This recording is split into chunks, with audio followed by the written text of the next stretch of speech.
from the story workshop of Toby, Disraeli, Portland, Oregon, July 1961. An Untold Titanic Tale. At that time, we were living in London. There was my father, whose name was Mathew Hannah, H-A-N-N-A, my mother, and there were us four boys named Matthew, Mark, Luke, and John. Mother once told me that all Hannahs used the names Matthew, Mark, Luke, and John because they just seemed to fit. And anyhow, most Hannah men had or Hannah families just had four boys. My daddy was a specialist in rubber shares. We were Americans. We'd been sent over to London because my daddy was arranging some big amalgamations with the rubber estates. I never forget that old house. It was a tremendous place, antique, of course. At the time we were there, it was 100 years old. Maybe it's still standing. At any rate, we had been there for some time, and we had become used to England, to London, and we children were not going to school at the time. Then it came about that, we'd been there about a year, and one day my daddy told us that he was called back to New York to attend a big conference, a big meeting. So, we didn't impress us children very much at the time. I suppose we were mostly concerned by our own affairs. You see, our ages were important because Matthew, he was my oldest brother, was then about 12 or something like that. I was 10, and I was Matthew, I was Mark, and then there was Luke behind me, about, I suppose, 9 or something like that, and John was quite small, around 7 or 6 or something. Well, at any rate, Daddy came home one day with a bundle of circulars and papers about ships going to America. Well, of course, it was just about the time of the maiden voyage of the Titanic, so we'd never heard of that boat, apparently. But, Daddy brought home these circulars, a whole portmanteau full of them. Well, they were very exciting to us because we saw the picture of this big boat, and there was one circular that was, it was about a yard long, and it was a kind of cross-cut of the Titanic. It showed everything, from the bilge to the crow's nest, and all the works and the different rooms and the staterooms. We fascinated us children. We used to just pore over it for hours, and at the top there was a little red cross, and Daddy said that was his room, his stateroom. Well, of course, we never got tired of looking at that picture of the Titanic. We were also told by Daddy and I suppose other people that it was unsinkable. The Titanic could never sink. And we were quite excited about it, and we were allowed, as a very special concession, to go and see Daddy off. It was we had to go the day before. We had to go by train, and then with my mother and one of the maids, a maid named Ada. And my daddy went with our butler. His name was Tatler. We had inherited him from the house. It seemed that gigantic house, that big house at 44 Red Rose Terrace, was owned by some people by the name of Pennyfeather. I suppose they were rich. They'd lived there for 100 years, apparently. Pennyfeathers, of course. It seems that this Pennyfeather lived there with his 3 sisters. And he was never married because we understood by Tatler he was the West Indian Negro, but he was white, that came to us with the house. He used to give us a little bit of gossip, and I suppose he told my mother and father that Mr. Pennyfeather and his 3 sisters had gotten the DTs again, and so they'd gone to their house in the south of France, I suppose, in Nice. So, the house was vacant, and I suppose the bank the bank my daddy was working for, turned it over to us. Then we had to get our own servants, but I don't remember that. But I do remember this Tatler, this West Indian. He was a very well-educated man, spoke beautifully, and of course my mother thought he was wonderful because he ran everything, ran the house and attended to the shopping. In fact, he drove the car. We had at that time a French car. It was called a Panhard Levasseur. It was a big old French rickety thing, but my dad never liked it much, but he used to use what they called the tuppenny tube. It was a subway to go to his office. He thought it was quicker. And anyhow, he was an American. He didn't much care for a lot of show. The house was, of course, in a very good residential section. I mean, that street was, it was a very classy street, You found a lot of barristers there, and there was some British nobility lived in there or nearby. Well, we children weren't much concerned about that. Well, we went to see Daddy off, and of course that was our only time, I guess, I saw the Titanic. I vaguely remember it.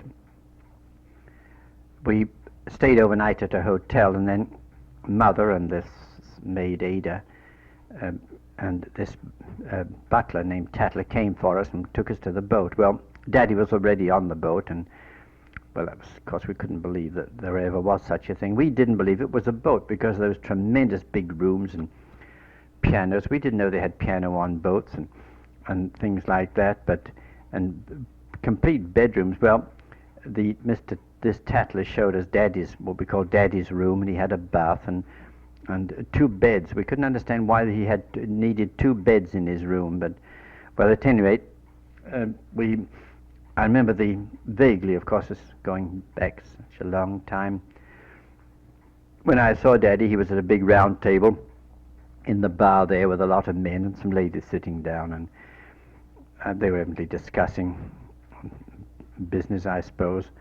Well, Mother had to go and sit with Daddy because there were some other ladies at the table, and we boys, there was Matthew, Mark, Luke, and John, 4 of us. We went over to a side table there, and Ada stayed with us. Well, of course, we got excellent service. The steward, we called him a waiter. The steward brought over cakes and ginger beer, and we were having, of course, a time of our life. We were not allowed to run around because Mother thought we'd fall overboard. We'd slip over. She always imagined anybody on a boat was surely going to fall over the side. Well, I guess Tatler kept his eye on us, and he wandered around, and Ada sat with us. Well, he took us around, showed us lots of things about the boat, and we were terribly excited. Of course, he told us that it was unsinkable, and we went to see Daddy's room. We turned on the taps in the bathroom and looked at everything. Well, I remember Daddy kissing us goodbye, and I think Mother wept a little. And Daddy departed on the Titanic for New York. We kids, we 4 boys in this rickety old mansion there, we had the whole top floor for ourselves. It was a vast, tremendous big room.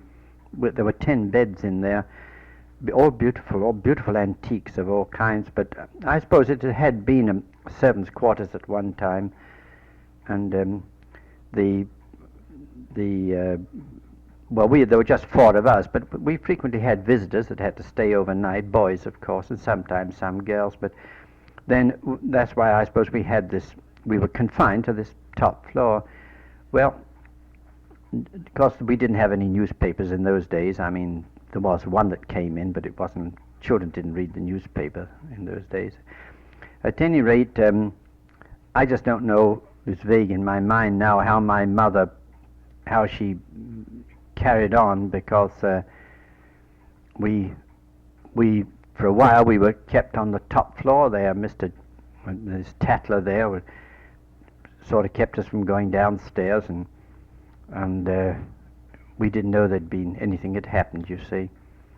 Mother we seldom saw, and we understood she was busy and going out, and so this Tatler man was giving us all whatever he could, and well, downstairs, incidentally, on the ground floor of that house, there was a vast room. It was called the trophy room. It was a kind of museum I suppose the penny feathers for many, many years had been collecting trophies or antiques. It was a tremendous place, just a beautiful place, like a museum. This Tatler knew everything, and he used to take us in there of course we weren't allowed in unless we had somebody with us, because there were priceless antiques in there, Ming vases which a boy might knock over, and pots of all kinds. We called them pots, but they were very expensive vases. And there was a head of a big, I suppose a buffalo or something like that, hanging on the wall, and Mr. Tatler told us how one of the penny feathers must have shot that, and we thought it horrible. But there were also a lot of scimitars. Those are krises, swords from Damascus hanging on the wall, and I think this Tatler had smeared some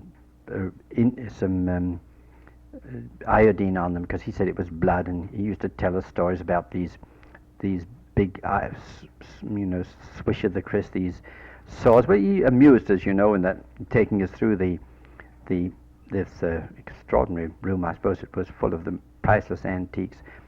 We also did learn later on that Pennyfeather himself couldn't get married because he had been in the Indian border there, King's Rifles, and he had lost something, had it chopped off. Well, of course we didn't exactly know what it was, but it prevented him from getting married. And well, we wanted to know, of course, whether it was one of those swords that chopped him up. At any rate, Miss Tatler always had tales to tell us. Well, I don't know how we didn't find out, but just shows you how children were in those days. Then, I suppose it was a quite long time after we had said goodbye to Daddy. We knew that we got the feeling that there was something up, because people kept coming to the house downstairs, and we had an old-fashioned telephone on the wall that you turned to crank, and Mother didn't know how to use it. She used to shout in it. She wasn't very well. She didn't know much, and not like my father. So she couldn't use it, and Ada didn't know much more. She was an Irish girl, and the other servants were very ignorant. Well, Tatler used to do all the phoning, and there was something up we didn't know, and visitors were coming, and well, then it was going back. It's a long time to remember. I remember my mother came up with Ada. She had been crying. We thought she had neuralgia, which she suffered from. It made her eyes water. She said, children, we had to thank God, because the Titanic had gone down. We want to know what had gone down. She said, it sunk. But our Daddy was saved by the grace of God. And we were going to have a lot of people were coming downstairs, and if we went down to the chapel and prayed, and then we could go downstairs if we behaved ourselves.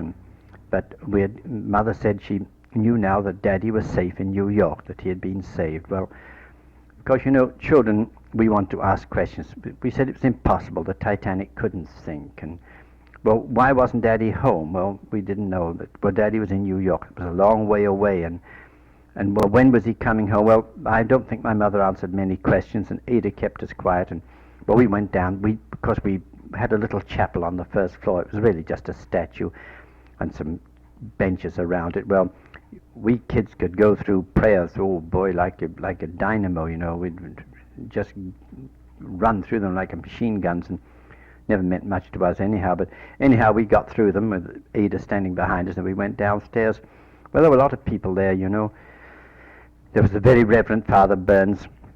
He was a kind of political priest. In fact, he had some business dealings with my father, with the bank there. He was a kind of emissary from the Church of Rome, in financial affairs, a very important man.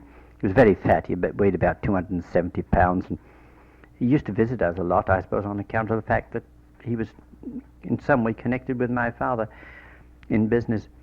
I suppose maybe rubber shares, or I wouldn't know what, but at any rate, he was there in his big chair. He had a big chair at the side of the fire, and there were a lot of other people we knew more or less, and they were all cluttering around, and Mother was sort of a little weepy, but there was a big celebration, and they kept reading lists of names, and we didn't know any they were, but there we knew Mathew Hannah of London. Well, of course, we knew couldn't be another Mathew Hannah, and well, anyhow, it was very exciting, and we children had sit away from the guests, and we had a good time.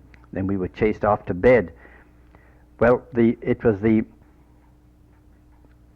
homecoming that I remember very well. When because we'd asked so many questions, and we'd been then looking at the pictures of the Titanic, and now and again Tatler would come and tell us what had happened, that the Titanic had run into an iceberg and it had sunk. Well, we couldn't understand why it didn't push the iceberg out of the way. We were very, of course, we didn't know much about boats, and then how could it sink? It couldn't sink. Well, poor Mr. Tatler had to, anyhow, he did his best, I guess.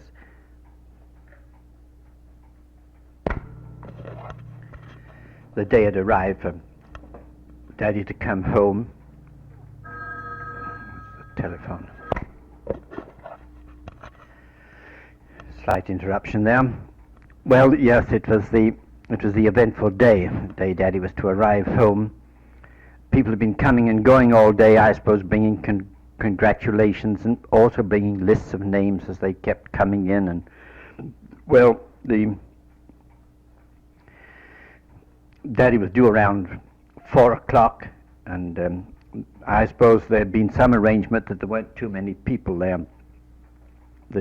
But people had brought over all kinds of things, gifts and presents, and I suppose that's kind of sort of welcome home things. And at any rate, old Mother was very happy, and I remember some of the guests. There was the Reverend Father Burns there, and a number of other people, but we didn't know. Actually, we understood many people had been drowned, we called it, and anyhow, we were so happy about Daddy, and well, it got to be, I suppose, around 4 o'clock or something like that, and Mother never waited for the bell to ring or the knocker on the door. She was just looking out, and I remember the carriage driving up, and Mother ran down, and I remember her standing there in that little pathway, Daddy hugging her, and of course she was crying again, and well, somebody separated them, and Daddy came in. We 4 boys were right there, and of course he picked each one of us up and gave us a big kiss, and he seldom did ever kiss us, but this time he did, and he said something about his clothes were odd and his shoes were killing him, and he had had a terrible trip, and so he was ushered upstairs to his bedroom, and well, then we were downstairs. We were told to behave, and well, the whiskey bottles and the port wine appeared, and nobody had anything up to then. I suppose they had to wait out for Daddy. And the wine, and mostly whiskey and soda. Father Burns sat in his big chair there. They were all around the fire. It was called what we called the living room. It was a vast room, a tremendous big table in it, and there was one table in the far off corner that was full of all kinds of pies and cakes and cold meat and turkey and all that for the guests. And well, then, everybody was sitting around. The fireplace was the meeting place, you see there, and because we children were off to one side, and then Daddy came on down with Mother.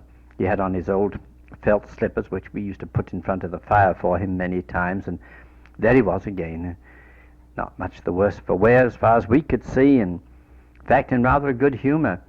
And his velvet smoking jacket on, well, it was they had a toast kind of drink. I mean, everybody had their own. There were so many bottles of whiskey. I mean, each little group seemed to have one there. Of course, Father Burns had his own, and when we ever came near, he used to grab a hold of his bottle of whiskey and his glass, and we just used to have to courtesy to him out of respect, because he was the most honored guest, a very reverent Father Burns. He used to hang on to his bottle, because one time John had bounced in and knocked it over, and before he was so fat he couldn't get up in time, and most of it had run out on the rug. So I guess he never forgot that. At any rate, we had done our courtesies, and we were just waiting for Daddy. Well, a little party started. But of course everybody was waiting for Daddy to tell his story. Now the odd part about this is that my father, Daddy, he only told this story once. I'm absolutely positive that in his for the rest of his life, he never told the story again, never referred to it. I don't think he ever mentioned it. I didn't know why at that time. Not only did he only tell it that once as we were there, gathered around, must have been about 25 people, but we children were forbidden to ever mention it, ever talk about it, ever refer to it. Well, at that time, of course, we didn't know a lot of things I didn't know about this whole episode till I was much older, but it seems that the reason why Daddy never only told it once, was because he was a very righteous man, really, but he had a sense of guilt, that he had done something wrong, and that he had done something wrong, and I guess I'll explain that later, but that's the reason why he never mentioned it again. Incidentally, we children, we never did dare mention it, but after we'd heard the story, we used to play Titanic up in our big room there. It consisted of us 4 boys and usually some visitors, standing on one of the beds and then jumping onto the floor and with waving arms and legs, pretending to swim to a tremendous big sofa or divan at the other end of the room. We called it playing Titanic, and making noises like drowning people. Well, at any rate, after the drinking and a few drinks had gone around, Daddy sat down and he started to tell his story. I think most stories of the Titanic go into a lot of detail about just what happened. I mean, while they were still on the Titanic, before that. I suppose that's the thing they remember most. I don't believe my father told much about that. He was very brief. It was a very short story. It seems that the fatal night, that he was in a very large suite. It was called a suite, not a cabin, of the Baron and Baroness Ferrari. They were very rich Italians, British sort of Italians, and they were playing whist. It wasn't bridge in those days. They had whist, and there were about 4 tables. I suppose 4 on each table, and Daddy was playing with a man named Van der Bank-Kerkhoff. He was the International Diamond Syndicate head, and it seems that Daddy had offered him a room, his other bed, because he was in a room with 4 other people. Well, we remember Daddy had 2 bedrooms and 2 beds in his room.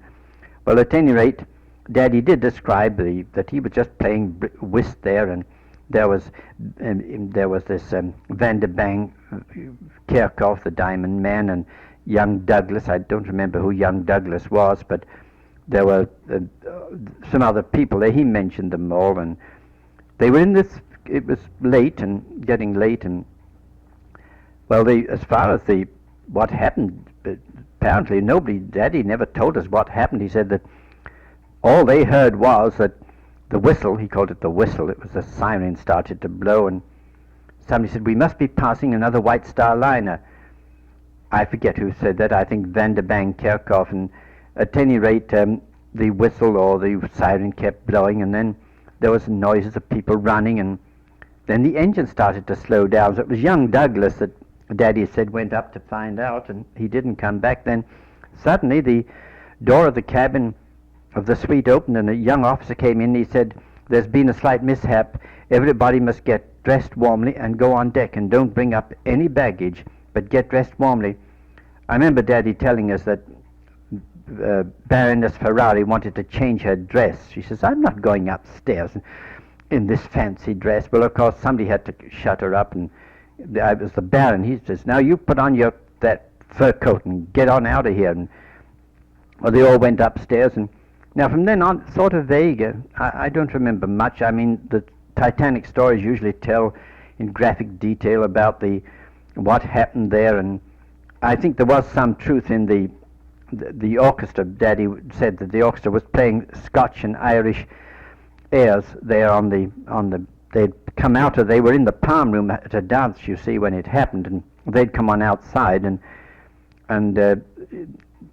they were the ones that eventually played, that "Nearer My God to Thee," but they were playing and to keep people's morale up, and Daddy said he and Van der Bank went down to see what had happened, and she said on one of the decks there was a lot of ice, and boys and girls or people were throwing at one another, and it didn't seem very serious. having ice fights, and so Daddy said he came on upstairs with Van der Bang and young Douglas and a few other people that he mentioned there, and well, from then on it was rather vague. He said he remembered them singing the hymn, Nearer My God to Thee. There were 6 women there. They were from St. John's Choir in London, and they sang, but then somebody ushered them away. Daddy did tell us about lowering the boats. They were having awful trouble with the boats. Somebody said the ropes didn't fit. The ropes were too big for what they call the davits, and he did tell us one thing that was rather gruesome. It seems that one of the important men that was helping get the boats down, the captain kept shouting through a microphone at everybody on the deck, and then every time, what Daddy called it, the whistle blew. It blew cold water over that had condensed all over the people, and of course it made them very nervous. Well, they had to lift a man down. His arm had been cut off completely, and one of the ropes had slipped, and well, they had to take him down. They were shouting for a doctor, and Daddy said he and Van der Bang went to look at him, but they couldn't do anything. He was bleeding terrible, and there were many doctors on the boat, but nobody came to him, so Daddy said he and Van der Bang left. He couldn't do anything. Well, apparently Daddy said they found out that there weren't enough lifeboats, and many of them had gone away with only about half a dozen, so 2 dozen people in. Some of them had turned upside down, and I don't remember much about his story, about what was going on there. But this is the part that we children did remember. It seems that the Van der Bang, Van Kerkhoff, and the others came to the conclusion that the water was going to reach the engines and the ship would blow up because of the steam, and that help was maybe going to come, but the best thing to do was there was no hope. They spoke about rafts. Well, somebody went downstairs and found there were no rafts. They'd all been thrown overboard, and so it was Van der Bang told these men. There was Baron Ferrari, Daddy, and Van der Bang, and young Douglas, and 2 or 3 others. They're all together. We'd have to swim for it, gentlemen, he said. I remember him telling us, Daddy told us that Van der Bang said, take off your shoes now, but he was foolish. He didn't say take off your jackets or your... I don't know about overcoats. They must have had overcoats on because it was cold, but anyhow, Daddy did have a jacket on. He didn't have an overcoat, but he says, take off your shoes, and he said, we'll have to swim for it, gentlemen. Well, it seems that they all lined up on the rail, and Van der Bang made a little prayer and to the leaving themselves in the protection of the Lord Jesus Christ Almighty, and that au revoir. And well, Daddy said that Van der Bang went head first, and he said, I couldn't understand that. He said, well, I followed, but he said,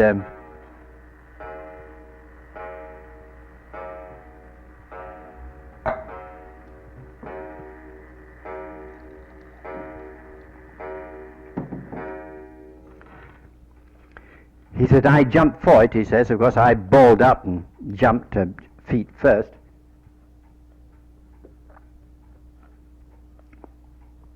He said, I never knew it was so high. I went down and down. I thought I was never going to come up. I touched something coming up. I don't know what it was. I thought it was the bottom of the boat, but of course it couldn't be. Well, when I did bounce up, he said it was intensely cold. Now, this is the story he told. As Daddy told these things, he used to look at, he looked at Father Burns. They were having their whiskey there, and they all had cigars, and Father Burns nodded to him, because this is really his story. The rest was sort of describing what had happened, but now it's really sort of Daddy's personal story. He said, he spoke about the intense cold, and he said he was a powerful swimmer, by the way, and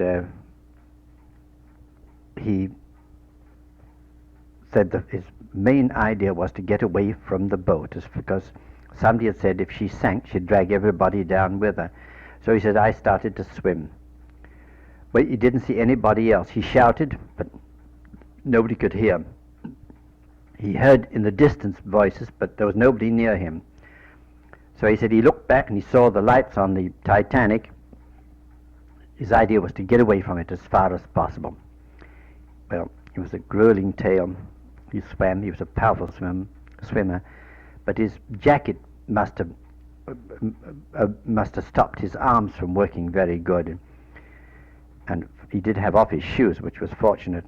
Well, he swam. He kept swimming and swimming, and started blacking out. He told us about the blacking out, how then he'd come to again.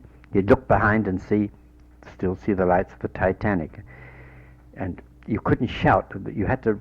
He said, I did try, but he said there was no answer, and he says it was exhausting. He swam, kept on swimming. He said he knew he couldn't last much longer.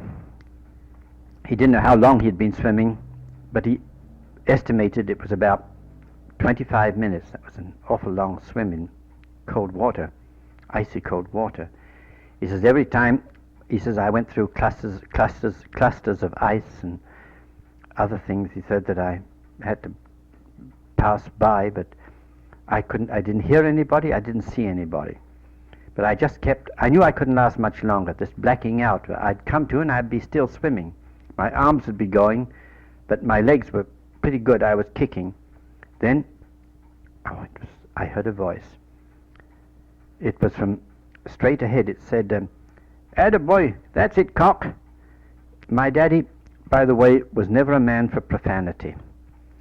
I don't think a profane word ever came out of his mouth, but he did call a spade, and when he told us about this voice in the distance, I think he didn't try to mimic the voice, because I know I couldn't do it, but it was a voice of an ordinary person, a common man, and it said, "That's it, cock, come along, now this way, cock."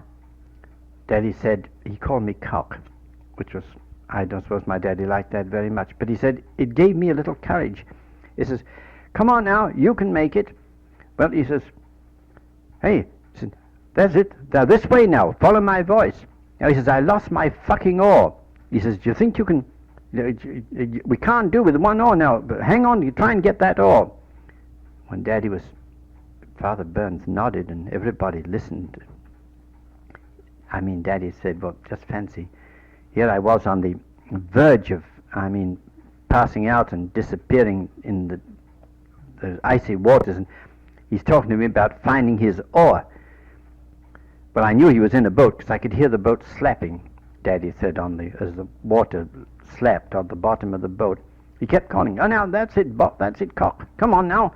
Come on, here, I'm here. Come on now, I'll help you." He said, "Now, fine, get that goddamned oar."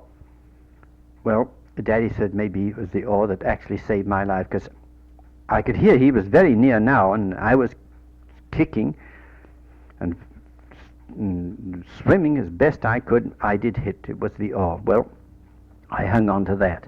And he says, "Hey there, cocky, you got that bloody oar?" Daddy couldn't answer, but because his voice was gone. Well, he kept getting there. "Aye, there you are, fella, I see you. Well, apparently Daddy said he got alongside the boat. Well, the first thing, this man, he was in a very large lifeboat. He said, "Now, let me get that goddamned oar in here." He said, "Now, you hang on here." Well, Daddy said, my arms were frozen. I couldn't, there were ropes that dangled down. Well, he took the oar from me, and of course I went down. Well, he grabbed me by the shoulders, and he says, "Hey, you stupid guy," he says, "hang on here. Now, hang on to these ropes." Well, apparently he got the oar in the boat, and according to Daddy, he had a terrible job in lifting Daddy into the boat. He cursed and swore about he got his sleeve wet. Well, we had to listen what happened then. Well, Daddy said, he says, "Now, all right, lie down there." He says, "My God," he says, "you're making a bloody mess of this boat." He says, "Here it was nice and dry." He says, "Now you got the whole goddamn floor soaking." Well, Daddy couldn't do anything. He said he knew he was not going to live. He said his heart was stopping. But he says, this man, he took off my jacket and he threw it in the corner of the boat. He says, "That ain't going to help you any." He says, "That's going to freeze on you." And he says, that'll be ice. It's already ice now. Then he took off, he says, my shirt. He took off Daddy's vest, and he threw it in the corner of the boat with everything in the pockets, shirt. And then he said he couldn't get the pants off. I remember Daddy saying how he tore at the top and ripped it off and took them off and threw them in the corner.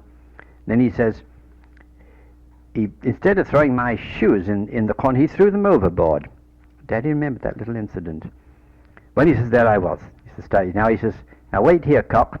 Now wait here. Now you just wait here. Now he says, God damn it, you've got the whole floor wet. Well, I'll pull you over the other side. Well, he disappeared to the back of the boat. He came back with a heavy blanket. Well, it's unbelievable. He said, he pulled me over. He says, I was stark naked to the other side. And he says, yeah, you made an awful mess of this here boat. Well, he said he wrapped me in the blanket, but I was only conscious of somebody there. I didn't know. And in fact, Daddy said he didn't care whether he'd gotten to the point where he didn't care. Well, this fellow then went back and he got another blanket, and he brought it back, and he said, now, he cut off some, he got a big knife out of his pocket, and he was cutting off some seats that I think they were for the people in the rowboat, in the lifeboat. Yes, I'm going to make you comfy there now, boss. And he called Daddy Toff, T-O-F-F, Toff and Cock. Now he says, now I've got you one. Well, then he says, my God, he says, you're both a bloody mess here. I better wipe that up first.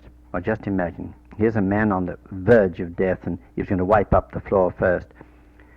I remember Daddy saying that he went back again, he bought a beautiful towel, and brand new. It had the paper wrapping on it, and he wiped up the floor of the boat, and he threw the towel overboard.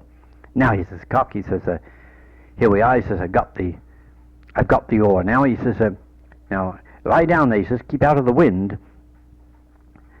And he said, I got something. Well, he went at the back, and he came back in a little while it was a bottle of Scotch whiskey. Well, he looked at it. He says, oh, he used words, curse words all the time. He had no corkscrew. Now, he says, I thought of everything, but he said, God damn it, there's no corkscrew. He says, I'll dig the bastard out. Well, with this knife, he was digging at the cork, and Daddy says, my heart was stopping.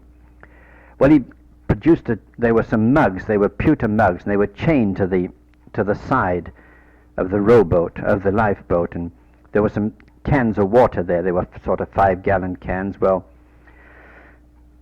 this fellow, he said, he slashed at one of the cans with this knife, and he said, now, here you are, Cock, he says, you just down this. Well, he poured about 2 or 3 fingers of that whiskey in this pewter cup, which he yanked from the chain anyhow, and he said, now, here you are, now down this, now down you down, and he gave a little toast to the king.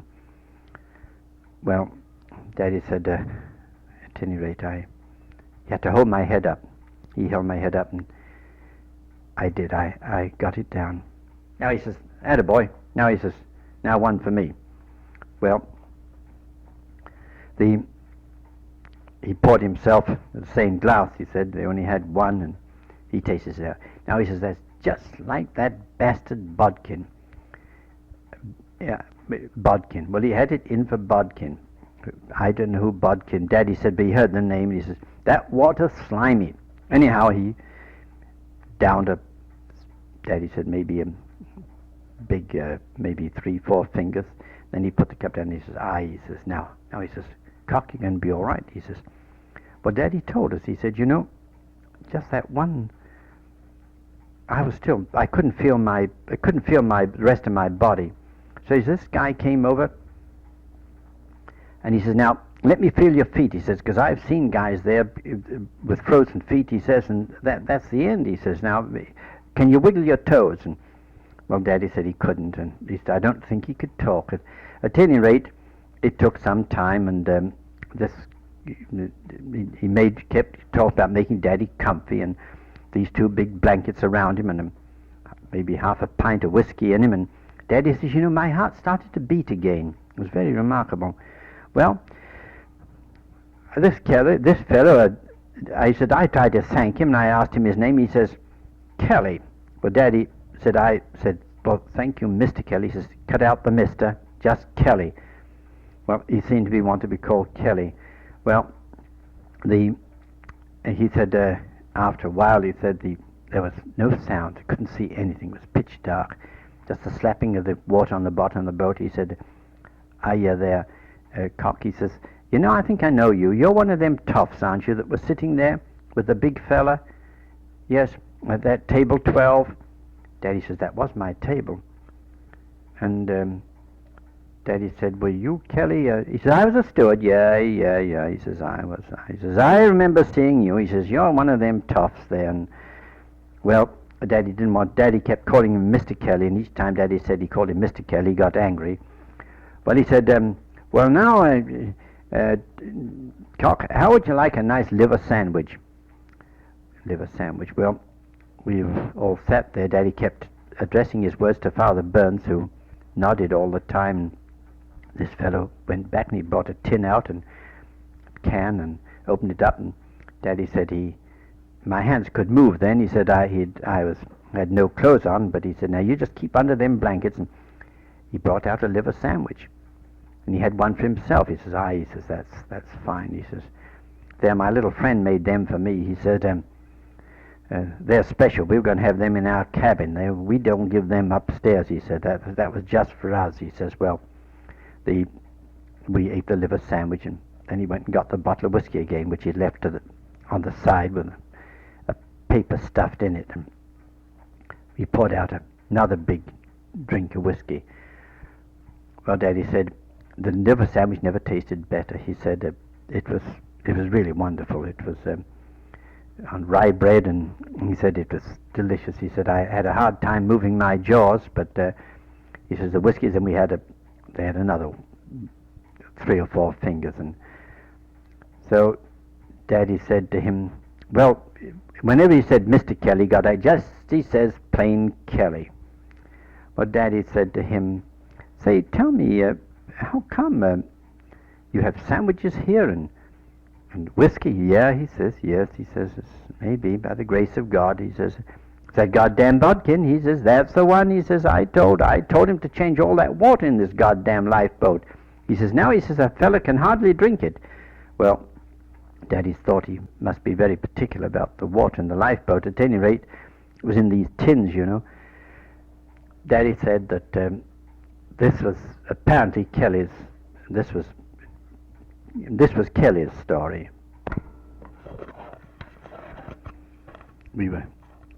Kelly's story. We all listened, of course, intently. Daddy said that by that time his heart was beating fairly good. His feet, where he could move his feet, and this fellow Kelly apparently told his story. He said, they were drinking, and he said that by that time they'd had a third drink, and Kelly said, well, he says, we called Daddy, every now and again he called him Charlie, or Toff, or Cock, whatever name came to his mind. And he said, I'd given up the sea. He says, the sea is nothing for me. He says, I never did like it, but I was going back to my own mum in Ireland, She's poor, she's never had anything, and I've never done anything for her all my life. And Daddy said, well, were you at sea? No, he says, I'd given up the sea. I was in Alexandria there in Egypt, and I'd been working there, and then I left there to go to Algiers.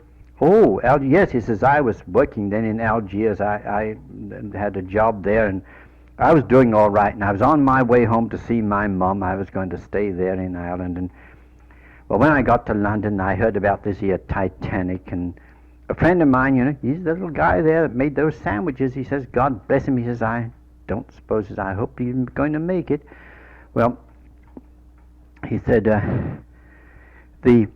I was tempted to go the last voyage, the last trip I was going to make, because I had cleaned up a little money on the Titanic there and then back again, and I was going to then go home to stay with Mom. He says, some or other, he said, I did it unwillingly, but he says, that's it, that's the way it was, Charlie. I got on this goddamn boat, he says, and but Daddy said, oh, well, you're very lucky. well, what about, how is it that, Kelly, that you're here? And, well, he said, oh, I saw what was going on up there. He says, that goddamn Bodkin. He said, he says, he'll never make it. Daddy says, who was, well, he says, he got his goddamned arm cut off, there, and, oh, Daddy says, well, yeah, he was the chief bosun. He says, I hated him, he hated my guts, too. He said, but anyhow, he was a bastard. He said, it's a funny thing, he said, Charlie, he says, when we left there, England, he said, this guy, Bodkin, he had a premonition, you call it, that something was going to happen. Well, Daddy said I just let him keep on talking. I couldn't ask him any questions, and it seems that this Bodkin, who hated Kelly anyhow, they'd been on a ship previously and they'd had a fight, and Kelly said he had knocked Bodkin flat, although he was the bosun, but he had been excused because it was a drunken brawl, and, well, they hated one another. Well, it seems this Bodkin had fixed for himself on his place there, about 4 decks down, one of the lowest decks just above the water, a rowboat, a lifeboat. And Kelly said, I'd seen him going there.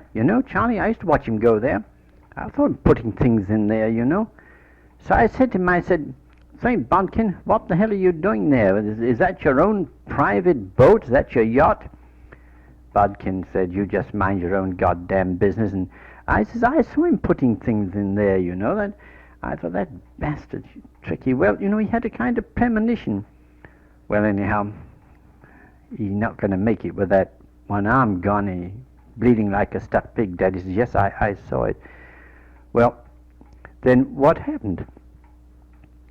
Well, Kelly said, I knew the jig was up, he said, and when I came past, I thought I'd go and look for the purser. He was gone, and most everybody else had gone. There were all a few people still around, but he says Bottomley, the old man Bottomley, he was in charge of the safe there and the purser's office, and so there he was sitting, and I said, Bottomley, what are you doing there? Well, get the hell out, go and you can still make it to one of the lifeboats. He says, they're standing by. He says, you've got 4 kids. He says, leave it to me. He says, I said, my goodness, Dad. He said, well, I told him, he said he was waiting for the captain to bring down the logbook to lock it in the safe. So Kelly said, well, there was a great big safe there. He says, I knew that had all the jewelry and all the money of these passengers. And he says, well, like that. He says, there again. He said, the ropes didn't fit the davits. That boat, he says, the water was no good in the lifeboats, and so much else was wrong. He says, nothing fitted, and the stateroom doors didn't close. He says, they sent along the wrong keys for the safety deposit vaults. He says, none of them were locked. He says, Bottomley told me that once when I was sitting there with him. He says, none of these goddamn safe deposit vaults are locked. He says, because the keys don't fit. He says, that's the way the Titanic was sent out. Well, the ropes didn't fit on the lifeboats. And, well, I said, Buddy, you just get the hell out of here. Now, you go on upstairs. I'll take over. When the captain brings me the log, I'll lock the bastard up. And he says, then I'll take care of myself. He says, I'm a single man. He says, now, you just beat it. Well, Daddy said, well, what happened? Well, he says, as soon as that old fool had gone, he says, I opened those drawers, and he says, there was a red tablecloth there, that old Bottomley used to eat his food on. He says, I emptied those envelopes. He says, the ones I didn't like, I just threw on the floor. He says, I emptied about 40, 50 of them. He says, that was it. Daddy said, well, he says, I bundled it up. He says, he said, didn't get it all. He says, some of the good ones. I tied that bundle round, and I said to myself, well, now, that bastard Bodkin, he's out. He's done for. He must be bled to death by now. I'll go and look at his boat. So he says, I went down there, and there was that boat. He says, well, my cabin was on the same deck. I took a lot of things out. I had the whiskey hidden away in my cabin there, and little Hans, he was the one, the little German Hans, he made the sandwiches, and he says, I took them, I put them in the lifeboat. Oh, we'd sneaked a lot of towels that we were going to get away with anyhow, and so I tossed them in. He said, he said, I had my bundle there. He says, he says, I presumed he meant Daddy said, I presumed he meant what he had taken from the safety deposit vaults. And he says, well, then he says, I needed some help, but he said, what can I do? He says, I had nobody. Everybody was gone. There were some people fooling around upstairs and praying, and he says, in the steerage, he says, there was a lot of screaming, and he says, I couldn't do anything for anybody. Well, she was awash. So he says, I pushed that bloody boat, he says, you know. God damn it, he says, the water just came up. And he says, I hopped in. He says, and I floated away. Daddy says, oh my, that's remarkable. Well, he says, I tried. He says, I couldn't pick up anybody. He says, I kept calling. He says, you were the first one. He says, I heard there splashing around. Well, Daddy thanked him. He says, now look here, says Cock, don't thank me. He says, just be glad that you're here. He says, now, he says, wait, he says, Cock, he says, we got 4 bottles of whiskey here. He says, now, let's kill this one. Daddy said that was the first one he'd opened. He poured Daddy a big slug, and Daddy said, oh, by now my heart was going all right. He says, my feet were even warm, and he says, you know, Daddy said this, Kelly went and got another blanket, and he was complaining all the time that his sleeve was wet, because when he had to reach down to pull Daddy out of the water, and so he had said, well, he forgot to bring along an extra jacket, but he had a blanket over him like an Indian, and well, then they finished the first bottle of whiskey and started on the second. Well, I suppose this is the part that really upset my Daddy. At any rate, just the water slapping on the bottom of that boat, and Kelly would lift his head up, look over the sides of the boat, and looking for help, he said, looking to see a light. No light. And we listened, Daddy said. You couldn't hear a sound. Now and again we thought we did hear shouts, but then the Titanic disappeared. Daddy said, Kelly said, there she goes, there she goes. The lights were out, and well, that was, I suppose, the end of the Titanic was down by that time. So, well, this Kelly, according to Daddy, disappeared, and he says, now, Cock, he says, I'm going to show you something that'll make your eyes almost pop out. He says, you know, I've been poor all my life. He says, I never had anything. He says, I worked like a bastard, but I never got anything. But he says, now I'm going to show you something. I'll really, really just make your eyes pop right out. Well, he undid this tablecloth. Of course, we were sitting down on the bottom of the boat. The seats where the people that would ordinarily row were kind of table. He had some more sandwiches there, and some towels, by the way, and well, he carefully undid this bundle, this red tablecloth.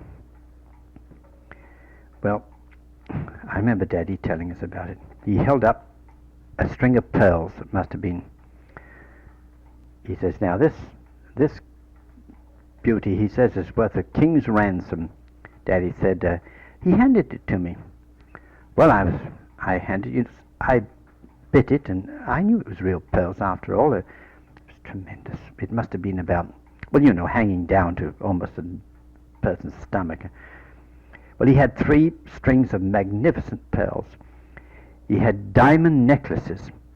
He said, now look at this one here. And Kelly showed me one. He says, that there, see by the light, they could see by the light of the stars that it was a ruby, it was red. But even then, the diamonds shone as brilliantly as they could be. And he had brooches. And he had 3, he called them dog collar bracelets. Most magnificent diamonds in it you ever saw. It was the diamond necklaces that Kelly seemed. Now he says, you see, Cock, you know what I want to do? I ain't ever going to try and sell this stuff. He said, I'm going to break the bastards up bit by bit, you know. I can live like a London alderman from just one of these fucking diamonds. You know, one. He says, just one. He says, who'll know the difference? I can say, well, I got it in Algiers, you know. I've been working there and with in this cabaret. He says, I can get away with it. He says, I'll never be foolish enough to go and put my head in the noose and get caught. He says, well, I can live. He says, I can take care of Mom now for the rest of her life. He says, she's never had anything, but he says, now she's going to have something. He says, I finally made it. Well, it was, he said, now, this is what I suppose her Daddy looked at the very Reverend Father Burns as we sat all around that fireplace, and of course he could relate this very much more dramatically than my memory serves me, but we could see him sitting there with this vast fortune in diamonds and rubies, and he said, now wait, I'll show you something. There was a pile of banknotes. Daddy said there must have been about, he figured about 1,000. He says, why, with them goddamn banknotes, he says, you know, that's the payoff. He says, that was, well, he had them on the side. Daddy said he wanted to look at them, but he said he couldn't see. The light wasn't good enough, whether they were what he called hundreds he meant, but he called them hundreds, £100, mind you, not dollars, £100. Oh, a big pile of them. But at any rate, he said, now look, Cock, he says, you and I are in the same boat. Is that right? Daddy said, yeah. He says, you know, Mr. Kelly, he says, cut out the mist. Well, I can't thank you enough. I really feel all right. He says, I suppose really, to tell the truth, they were both stewed. You know, Daddy was just as stewed as Kelly. At any rate, he says he felt fine, and well, then this Kelly started to offer Daddy. Now, he says, you can take your pick, he says, Cock. Anything you like, excepting that this goddamn big diamond necklace with the ruby on, but he says, if you want the other necklace, he says, you can have it. And he says, you can have any one of the bracelets, anything except, he says, but not the pearls. Well, he says, now come on, Cock, he says, take your pick. But Daddy said, Daddy told us that he'd been handling, he kept putting stuff in Daddy's hands, you know. But Daddy says, no, he says, Kelly, it's all yours. He says, no, he says, you don't be a goddamn fool. Well, apparently Daddy refused, and he said Kelly finally wrapped it up. He says, well, he says, at last, he says, I made it there, Cock. Well, Daddy, he says, you know, I couldn't do but thank this man again, and he didn't want to be thanked. He hated being thanked, and well, then he put the bundle away. Daddy says, we were then on the second bottle of whiskey, and we were well into that. Father Burns with his cigar and his whiskey, nodding to Daddy as Daddy related this profanity, this scene in the lifeboat, which impressed us children a bit, although we couldn't quite see the dramatics of it at the time. And well, he went back. He took the bundle back, and he came back, and he says, you know, you wouldn't believe it, but he had his piano accordion. So I says, Kelly, I says, my God, man, you got to, where'd you get that from? Why, he says, it's my pleasure. He says, I had it on the boat. He says, it was in my cabin, so I figured as long as that goddamn bodkin was finished, I could take along my piano accordion. He says, that bastard had that boat fixed up all the time to save his own ass.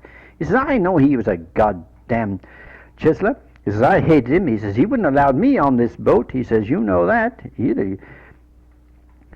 Well, he had undid the piano accordion was in a leather case. He undid it, and he said, hey, Cock, can you sing? Well, it happens, very strange as it may seem, that my father, Daddy, had a very extraordinary voice. It was a kind of whispering baritone. It was we always called it a hymn-singing voice. He had a very good range, but it wasn't terribly loud, but it was a very one of those voices, one in a million. Of course, in those days, gentlemen never sang in public. That would be out of the question. Not like today. Well, Daddy used to sing hymns at home and Italian songs and old American songs and stuff like that. So, well, this Kelly started to sing.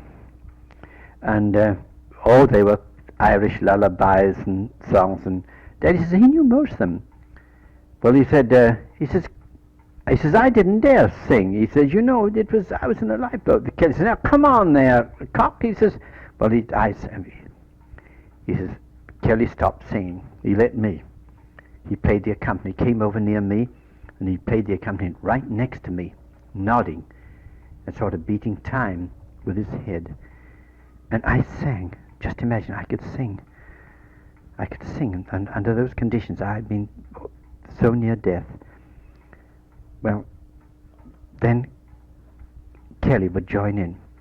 He had a trick voice too. It was a kind of cowboy, cracked cowboy, western type of song, a western type of voice. And he says, he says, Cock, he says, do you know any, he called them hymns, he meant hymns. And, well, he played several. The one was Lead Kindly Light that he seemed to like very much. He says, that's Mom's favorite hymn. Well, Daddy said, of course, he knew it. Well, they sang Lead Kindly Light in this rowboat away from everybody, and he slapping the water, slapping at the bottom. And he said, after that they sang other songs. He said, at one time, Kelly stopped playing, and he said, shh, listen. He said, they thought they heard voices. Well, by the time they sang some more, they drank some more, Daddy said, well, I guess really to tell the truth, I was out. I remember this fellow Kelly coming, talking about making me comfy. Extraordinary character. And, well, I was warm enough. I don't know how many blankets he had in that lifeboat there, but at any rate, I don't remember much more. The next morning, well, there were voices. Somebody came over and said, no, he ain't dead. They were poking me, this bastard, he ain't dead, he's naked, but he ain't, he's warm as toast. Well, I opened my eyes and there was a strange man. There were about 3 of them. They were all looking down at me. He says, hey, fellow, what you doing here? How is it you're all alone in this here boat? He says, come on, get up, he says. Well, Daddy, everybody says, well, what did you do? Well, he says, I sat up. He says, I was a bit groggy, but I didn't feel bad. And I said, Daddy said, well, where's Kelly? Kelly? Who's Kelly? You're alone here. There ain't nobody here. How come? How'd you get in here? Well, Daddy says, I just couldn't explain to them. But they said, well, we're taking your boat in tow. He says, Daddy says, well, what? Where do you come from? Oh, he says, there, we've got the big boat. And it was the name, the Halifax. Well, Daddy says he peeked over the side there. He could see one big boat and many lifeboats and many boats all around. He said, we're taking you in tow there, fella. Well, he says, they soon had, the boat was moving along. He says, I was alone there. And he says, well, somebody said, all right, come on. They carted. Daddy was naked, had no clothes. Well, they said, can you walk there, mister? Daddy says, well, he tried, and maybe he was still a bit stewed or something. I don't know. At any rate, he says, no clothes. He says, all my pockets had been emptied out. They were on the bench near me. There was my watch. There was my money in pounds sterling and dollars. There was my wallet. The only thing missing was my passport. But my clothes, none. All been, I knew what he did. He threw them overboard. I knew that. I knew it. So I saw him throw my shoes over. I saw him throw my underwear over, my socks overboard. Oh, of course, he emptied my pockets. They're all there. Only thing missing was my passport. Well, apparently they got Daddy on the on the big boat, and of course, as he said, Daddy's sitting there, and Father Burns nodding, and they were drinking whiskey, and everybody was listening intently to the excitement. And well, apparently, he says they were headed for Halifax. He says some of the boats were going to New York or Boston, but he says this boat was. So they said, well, fella, we've got your name. Daddy said he couldn't find his passport. It was gone, and maybe he'd been thrown overboard. Well, at any rate, they put him in one of the ship's officers gave him a cabin, and they gave him soup and